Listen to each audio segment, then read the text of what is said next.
This film was made in 1953 as we were removing a faulty valve from the Sioux City 20-inch line about halfway between Lincoln and Palmyra, Nebraska. I'm Ray Henriksen. That's me standing behind my welding rig. Much too close to the noisy blowdown. Many of us old-timers have some pretty significant hearing loss because very little effort was made back then to protect our hearing.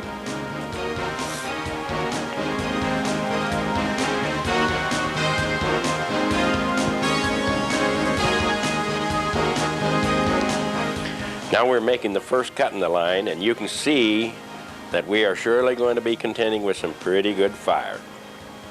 Welders back then were really not afraid of fire because if we had gas enough to burn, we knew that there would be no gas-air mixture that could surprise us with an explosion. Many times we would say, just give us some gas to purge the line of gas-air mixture. Then we were sure that there was no air in the line that could explode. In 1953, air movers were not yet invented. Jim is using mud to seal off the cut as we go around the pipe. The line from Palmyra to our location was going to be pigged at this time also. So at the Palmyra location, 2 joints were uncovered, exposing 3 dresser sleeves. The bolts were cut, allowing the 2 joints to be snapped out and brought to the top of the ditch. You will notice that not too safe practice was common then. Riding the pipe out of the ditch,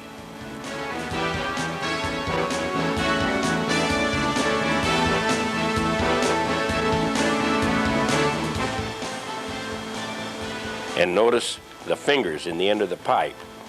They would be cut off pretty slick if that pipe end happens to hit something. The pig weighs about 300 pounds and is inserted in the joint to be run with gas pressure.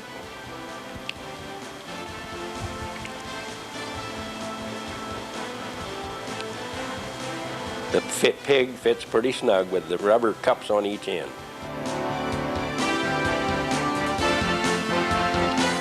The ends are clean good, and new dresses are installed and tightened before running the pig.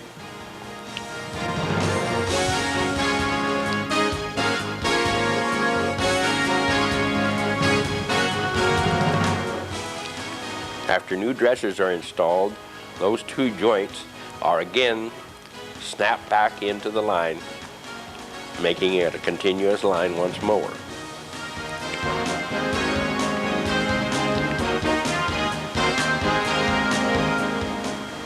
The pig will be run to our valve removal location. So prior to running the pig, the valve must come out. We are making the cut on the other side of the valve, but before the valve section can be removed, we must make a hand cut to pry out a coupon to give the section end room to be removed.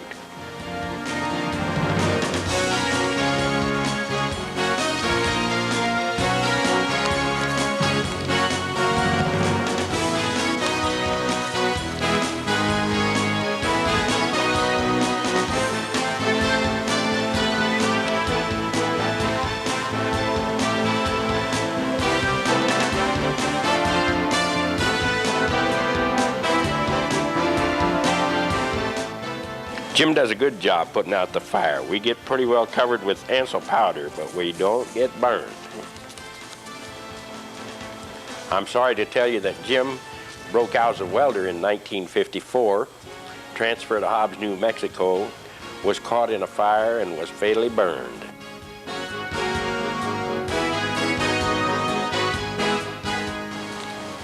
Now, as soon as we get the bypass cut that was to work the bypass around the valve setting, we need to cut it out.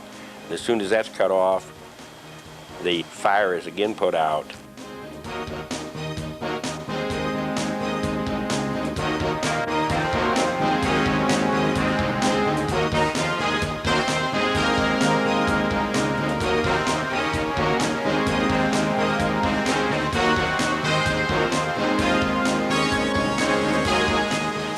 And the valve is ready to come out of the ground.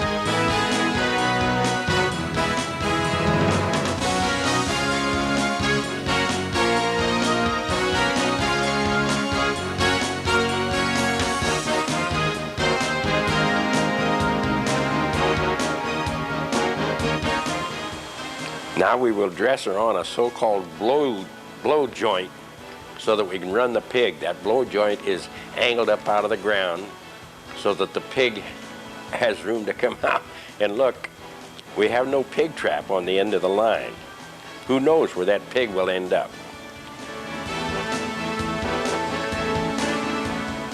Remember, this is a 300-pound missile coming out of the end of that pipe with nothing to catch it. Here she goes.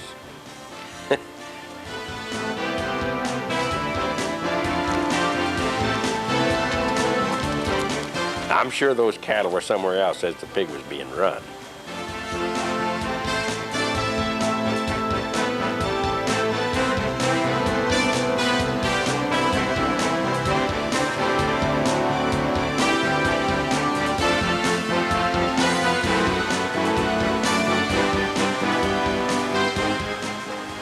I think those guys are down there looking for the pig now.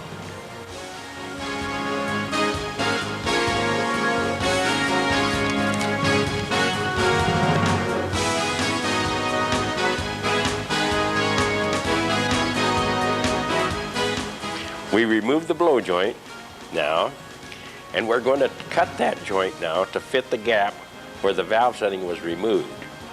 We've taken the good measurements before cutting, but we know these two ends where the valve was do not look directly at one another, so a perfect fit is impossible.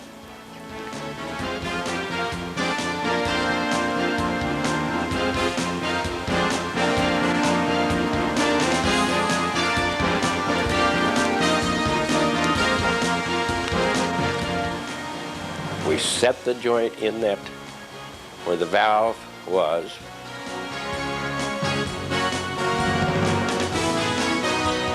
And put line-up clamps on either end, on each end. And look it over. This end looks pretty good. Looks like we can make this end, and so let's light the fire and let that pipe warm up and grow to where it closes some of the gap that we have on the other end. We're in for a pretty good battle to seal that fire off, but we're going to do it. I think you'll notice pretty quick that that fire goes out on its own simply because we have too much gas and there wasn't enough oxygen for it to burn. Rule has to light her up again.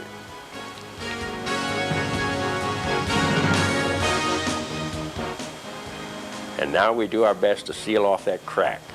It's hot, so hot in there that a welding rod will only burn a little ways, and then you have to get a new rod. It just gets too hot to burn.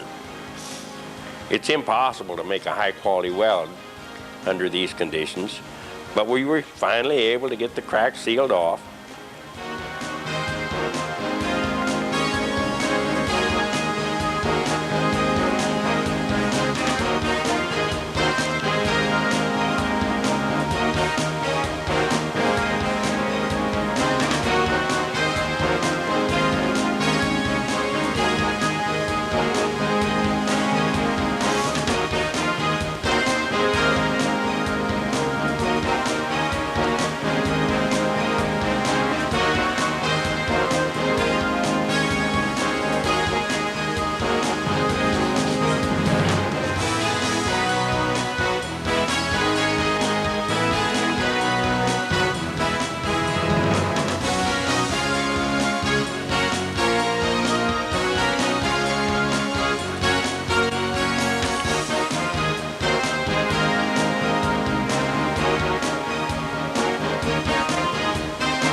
We're gaining.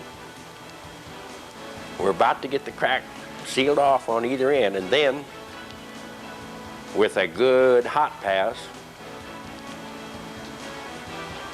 and a good heavy cap, we're ready to put that line back in service.